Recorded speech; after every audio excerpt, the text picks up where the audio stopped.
약 한 달이 넘는 강단을 비롯한 본당 리모델링 공사가 모두 끝이 났습니다. 아직도 벽면 페인트라든지 뒤쪽 벽 교체 그리고 창문 등을 선보아야 하는 일이 있습니다만 그 일은 차후에 하기로 했습니다. 수고하신 모든 분들에게 감사를 드립니다. 헌금해 주신 분, 후원해 주신 분, 직접 나오셔서 협력해 주신 분들, 그리고 기도로 함께 동참해 주신 모든 분들에게 감사를 드립니다. 다양한 생각들이 모인 교회 공동체이므로 어떤 일에든 모든 분들에게 다 만족을 줄 수는 없습니다. 그러므로 다소 미흡한 부분이 있다 손치더라도 이 일을 계획하고 추진하신 여러분들이 여러 번의 회의를 거쳐서 열심으로 최선을 다한 것이라 여기시고 격려와 박수를 부탁드립니다.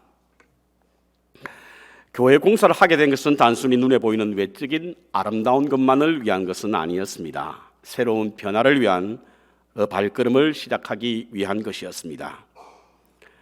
작년 연합구역회 할 때에 한 강사가 와서 교회의 변화를 강조하면서 예화로 들은 두 개의 무선 전화기가 있습니다.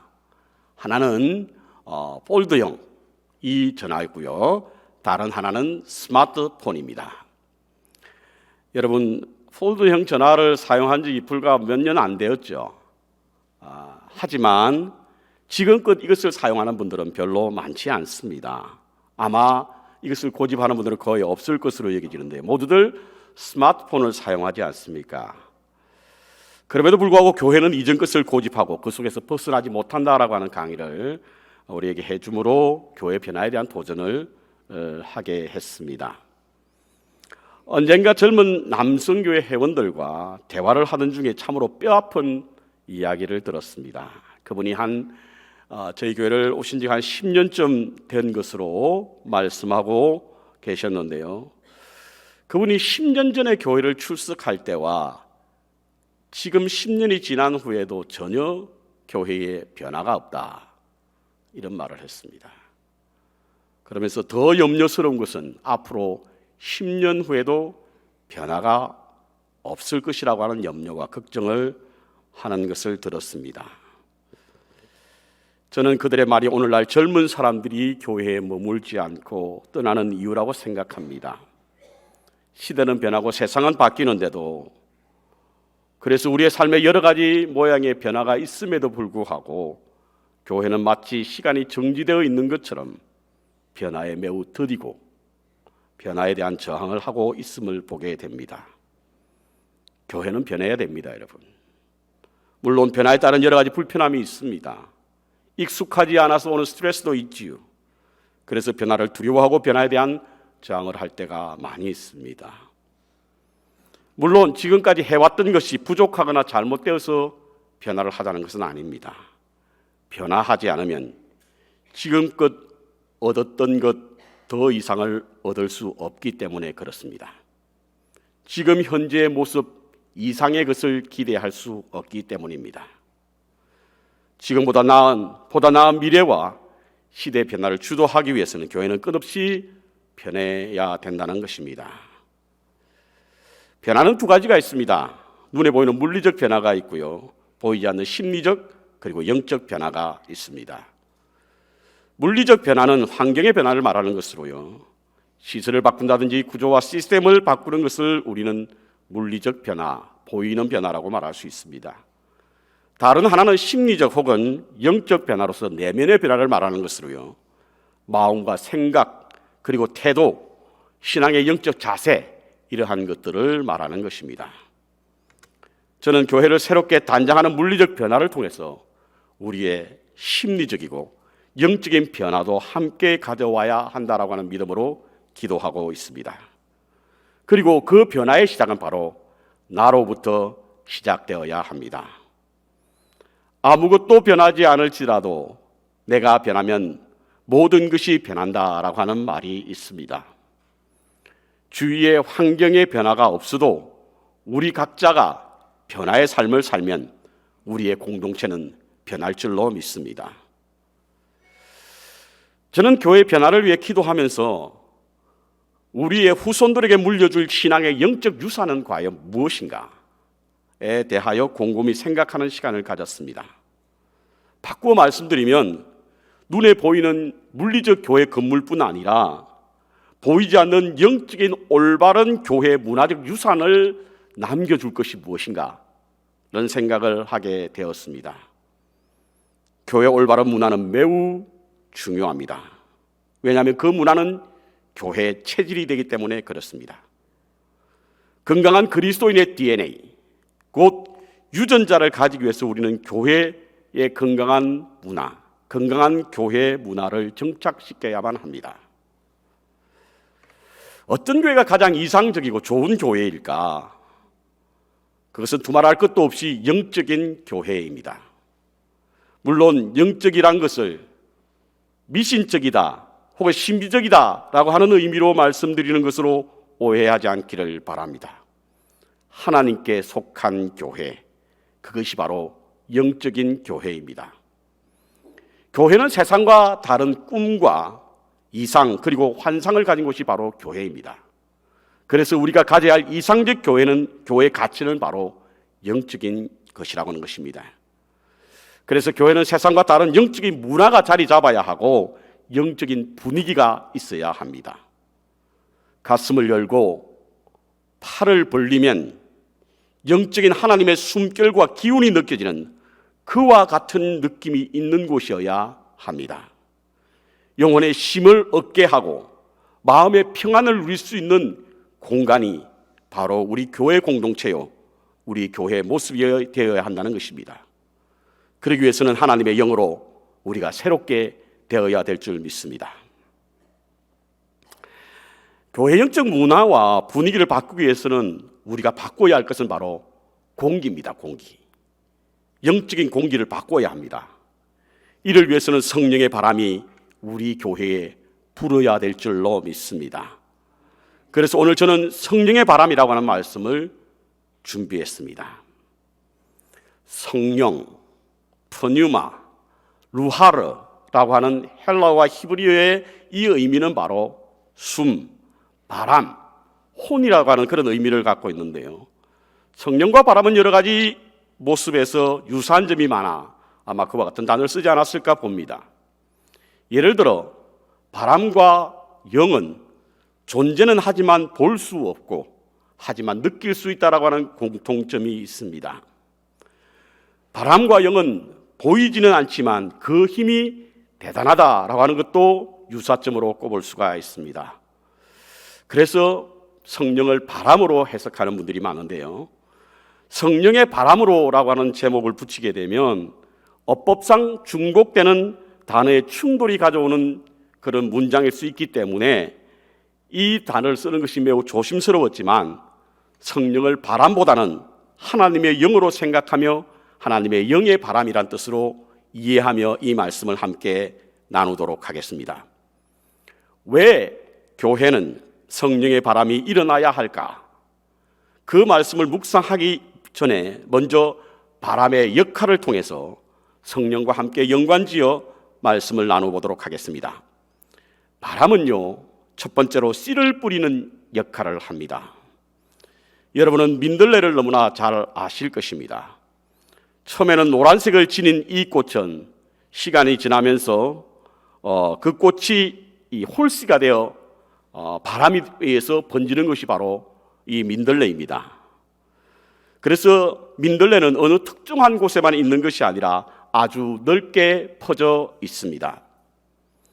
교회가 성령의 바람이 불어야 하는 이유가 바로 여기에 있습니다. 성령의 바람이 우리 교회에 불면 성령의 씨앗이 바람을 타고 날아가 모든 성도들의 가정과 직장 그리고 사업장의 영역에서 심어지고 그곳에서 성령의 열매가 맺어지기 때문에 그렇습니다. 우리가 성령의 바람을 일으키면 그 바람을 통해서 씨앗이 심겨지고 그곳에 성령의 열매가 맺어져 시와 찬미와 신령한 노래들로 서로 화답하고 보는 사람들이 하나님을 찬양하며 우리를 칭송할 것이기 때문에 성령의 바람이 우리 가운데 불어야 될 줄 믿습니다. 저는요, 성령의 바람이 우리 스테튼 아일랜드에 가득하기를 기도합니다. 우리 만백성 교회를 통해서 영적 공기가 바뀌어지고 이를 위해서 성령의 바람이 일어나게 되면 하나님께서 스테튼 아일랜드에 하나님의 영으로 가득하게 될 줄로 믿습니다. 두 번째, 이 바람은 정화를 시키는 역할을 합니다. 우리가 살고 있는 삶의 공간에는 공해에 찌들어 있습니다. 사람들이 내뿜는 이산화탄소로부터 공장과 자동차에서 뿜어내는 여러 가지 매연들, 그러므로 그 오염으로 말미암아 환경을 해치는 여러 가지 물질들로 가득합니다. 그럼에도 불구하고 우리가 건강한 삶을 살 수 있는 것은 바로 바람 때문입니다. 바람이 오염된 공기를 정화시켜 주기 때문에 그렇습니다.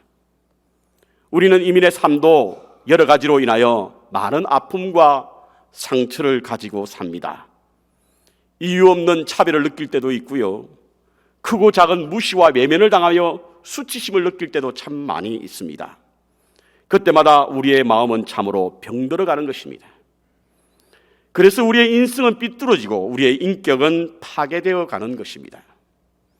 혹시 여러분의 주변에서 상식적으로 납득되지 않는 어떤 일과 행동을 하시는 분들을 보면 모두 이와 같은 상처, 그 마음 속에 품고 있기 때문이라고 보면 틀리지 않습니다. 이민의 삶이 만들어낸 기형적 성격으로 인한 것입니다.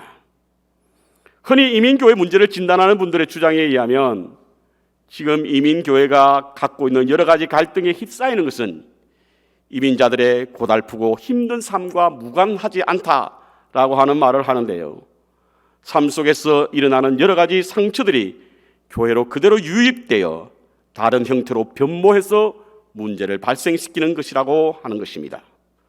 그러므로 건강한 믿음과 교회 문화를 만들기 위해서는 상처로 얼룩진 우리의 마음을 정화해야 될 줄로 믿습니다.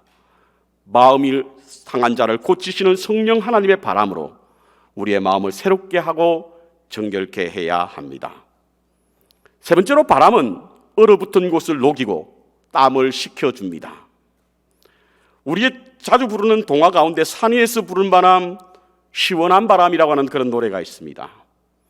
요즘처럼 무더위가 기승을 부릴 때 우리의 더위로 인하여 생긴 땀을 식혀주고 건조시킴으로 시원하게 해주는 것은 바로 바람입니다. 뿐만 아니라 얼어있는 것을 녹여주는 것도 바람이지요. 그래서 훈풍이란 것도 있지 않습니까? 우리는 사람과의 관계에서 오는 여러 가지 일들로 우리의 마음이 얼어붙을 때가 있고요. 우리의 심령이 열이 날 때도 있습니다. 그래서 아주 마음에 빗장을 걸고 외롭고 고독한 삶을 사시는 분들도 있지 않습니까? 그 마음의 문을 여는 것은 다른 어떤 것도 아니라 성령의 바람입니다. 성령의 바람이 있어야만 우리의 닫혀진 마음이 열리게 된다는 사실인 것입니다. 이와 같이 성령의 바람은 성령의 씨앗을 우리의 삶의 모든 요소에 뿌리게 만들고 우리의 마음을 정화시키며 닫혀진 마음을 열게 합니다. 그러므로 성령의 바람이 우리 교회와 성도들의 삶 속에 불어야 될 줄로 믿습니다. 그리고 우리 교회는 성령의 바람으로 영적 공기를 새롭게 해야 하고 그 분위기를 바꾸어야만 할 줄로 압니다. 자, 이와 같은 성령의 바람이 불고 나면 우리 교회는 어떤 모습으로 변모될까? 오늘 본문에는요, 초대교회의 성령이 임하고 난 후에 달라진 성도들의 모습을 그대로 보여주고 있는 장면입니다. 성령의 바람이 일어났을 때 초대교회의 모습은 어떠했을까? 첫 번째로 그들은 하나가 되는 역사를 보였습니다. 오늘 본문에 반복되는 단어가 같이 혹은 함께라고 하는 단어인데요.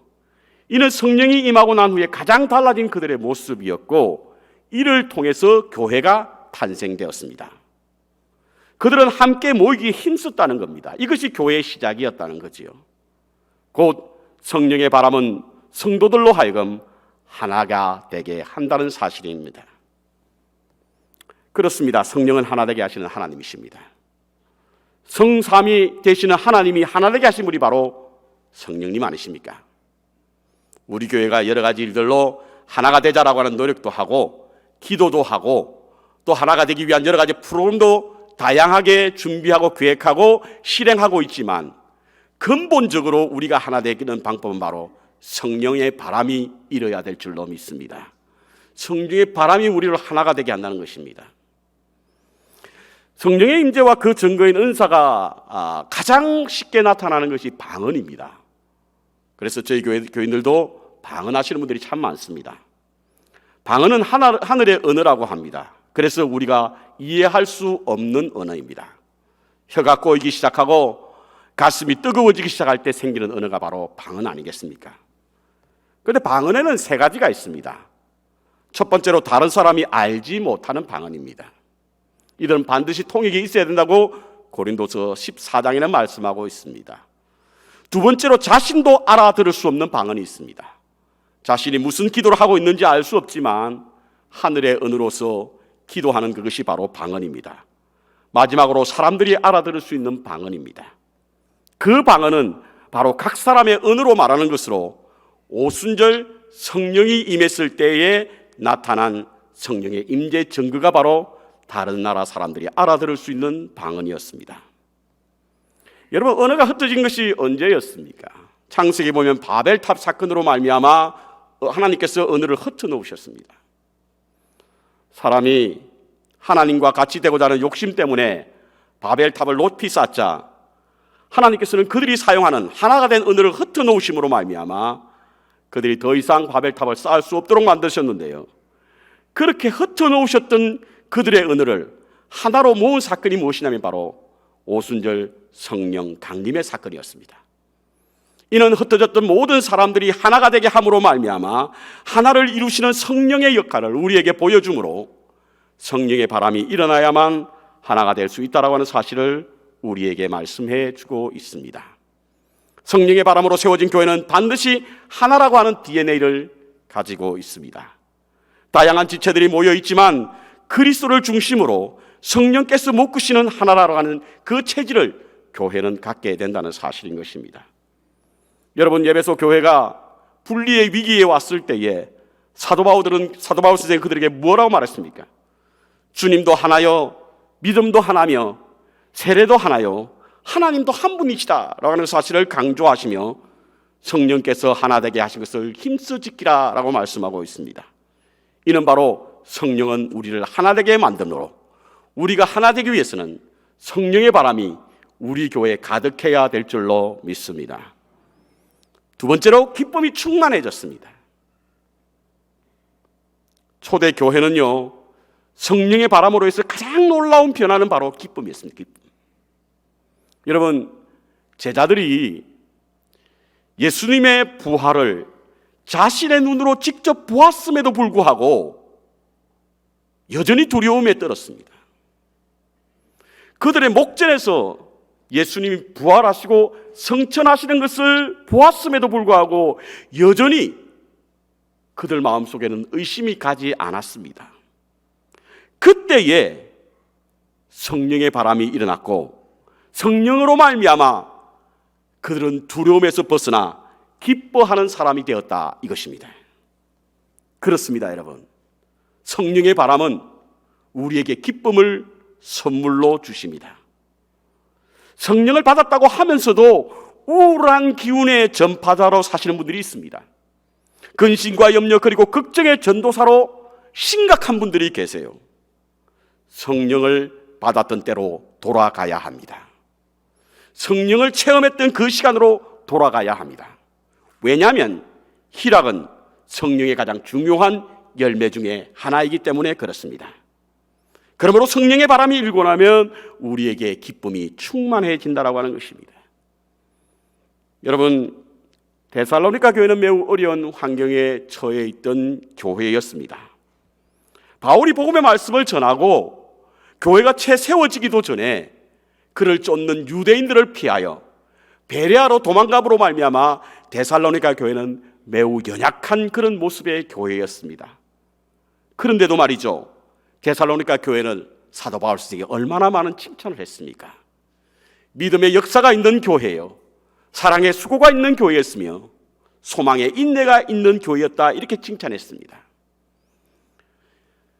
그리스도를 방해하는, 그리스도인에게 핍박을 가하는 유대인의 위협 속에서도 그들이 이와 같은 믿음을 갖게 되었던 것이 무엇입니까?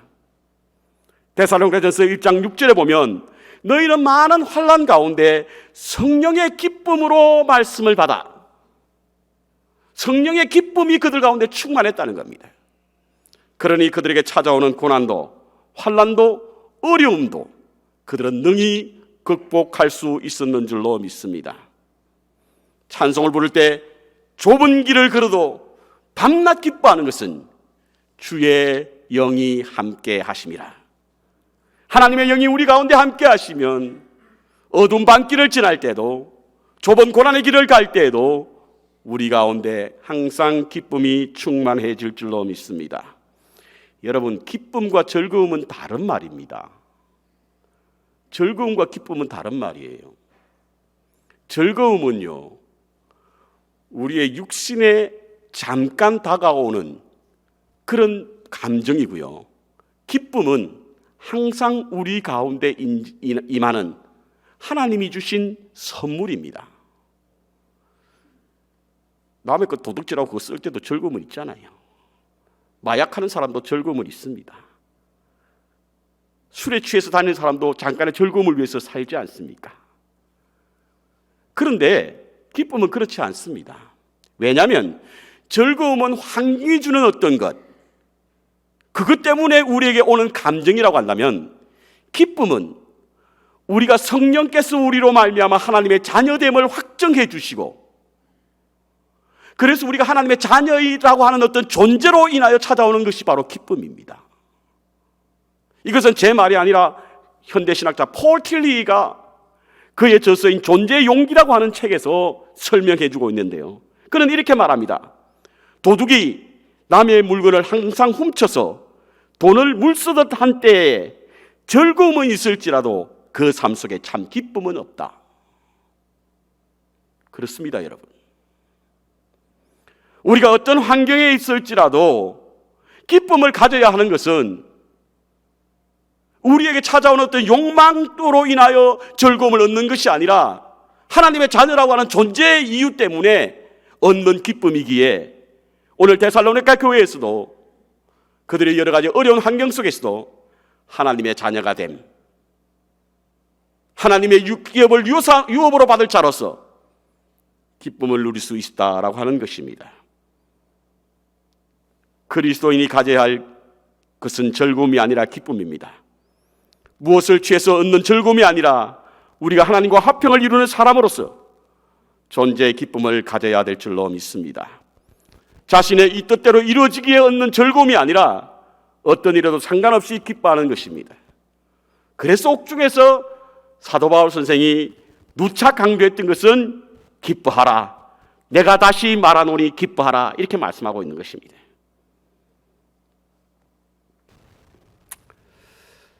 마지막 세 번째로, 순전한 마음으로 섬겼다.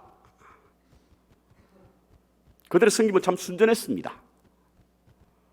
어떤 세상적인 야망도 없었고 어떤 개인의 목적도 없이 주의 성령이 임하니 순전한 마음으로 교제하고 아름다운 생각으로 성도의 교제를 나누었던 것입니다. 이것이 성령의 바람이 임하고 난 후에 그들이 달라진 모습이었다는 겁니다. 이번 케냐와 탄자니아는 혼자 갑니다. 그래서 가는 길이 지루함을 떨치기 위해서 책 몇 권을 좀 준비해야 되겠다 생각하다가 찾은 책이 이영표 집사님이 쓴 생각이 내가 된다라고 하는 책입니다. 책을 읽어보진 않았습니다. 그런데 제목부터가 매우 설득력 있는 그런 책 제목을 가지고 있어 구입했습니다. 생각이 내가 된다라고 하는 말의 의미는 사람은 자신의 생각이 곧 그 자신이 된다는 의미입니다. 사물은 똑같은데요, 보는 사람마다 다르죠. 왜냐하면 그분의 생각이 다르기 때문에 그렇습니다. 사도 바울 선생도요, 생각이 곧 그가 된다라고 하는 말씀을 로마서 8장에 말씀해 주고 있는데요, 육신의 행동이 아니라 생각이 사망을 낳고 영의 행동이 생명과 평안을 영의 행동이 생명과 평안을 낳는다고 하는 것이 아니라 생각이 생명과 평안을 낳는다고 말씀하고 있습니다. 이는 곧 생각이 그 사람이기 때문에 그렇습니다. 그렇다면 좋은 사람은 어떤 사람입니까, 여러분? 좋은 사람은 좋은 생각을 가지고 좋은 말을 하며 좋은 행동을 하는 분이 좋으신 분이세요. 반대로 나쁜 분들은 나쁜 생각을 갖고 나쁜 말을 하며 나쁜 행동을 만들어내는 것이 나쁜 분이에요. 무릇 지킬 만한 것 가운데 내 마음과 생각을 지키라. 생명의 근원이 이에서 남이니라. 그렇습니다, 여러분. 성령께서 임하시면 우리의 생각이 달라집니다. 부정적으로 생각하는 모든 것들이 긍정적으로 보이는 것이죠. 생산적이고 창조적인 모습으로 변화되지 않습니까? 불평은 사라지고 감사가 넘치는 것이 바로 성령의 임함의 역사가 나타내 보여주는 증거입니다. 여러분들도 함께 성령을 체험하셨을 때 한번 생각을 뒤돌아보시기 바랍니다. 제가 경험했던 성령 하나님의 임하심이 여러분과 다르지 않다고 한다면 성령께서 제 마음속에 찾아오셨을 때에 우리의 생각이 변하고 마음이 변하고 보는 것이 변하고 말하는 것이 변하고 행동하는 것이 변했지 않습니까? 모든 것이 아름답게 보였고 모든 것이 참으로 놀라운 하나님의 은혜로 보였기에 우리 입술에는 날마다 감사와 찬양밖에 없었지 않습니까? 그럼에도 불구하고 세월이 지나면서 성령의 바람이 식어지니 우리의 마음이 순전한 마음은 사라지게 되고 그 마음 속에 나의 정욕이 다스리는 그러한 모습들로 변하게 되었던 것입니다. 예루살렘 교회가요, 성령에 임하시고 난 후에 계속해서 부흥이 이루어졌던 건 아닙니다. 그들에게도 위기가 찾아왔죠. 언제 찾아왔냐면 사도행전 5장에 보면 아나니아와 삽비라의 사건이 그들에게 큰 위기였습니다. 그런데 그 위기의 중심에 뭐가 있었습니까? 성령의 바람이 식으니 그들에게 순전한 마음을 잃어버린 거예요. 사도행전 5장이 시작되기 아나니아와 삽비라 사건이 있기 전에 4장에 보면요, 마지막 절에 바나바가 순전한 마음으로 교회를 섬긴 겁니다. 그들이 가졌던 당시의 순전한 마음이란 자신의 재산을 내어놓고 자기의 것으로 여기지 않고 서로 나누고 섬기는 그러한 일들이 바로 순전한 일이었어요. 그 일로 인하여 바나바가 사람들로부터 칭송을 받고 칭찬을 받자 아나니아와 삽비라의 마음에 순전한 마음은 사라지고 그저 칭찬과 칭송을 받기 위해서 거짓으로 그의 삶을 나누겠다고 말한 겁니다. 그런데 그 약속을 지키지 못하지 않습니까? 이로 인해서 하나님의 심판을 받은 것입니다.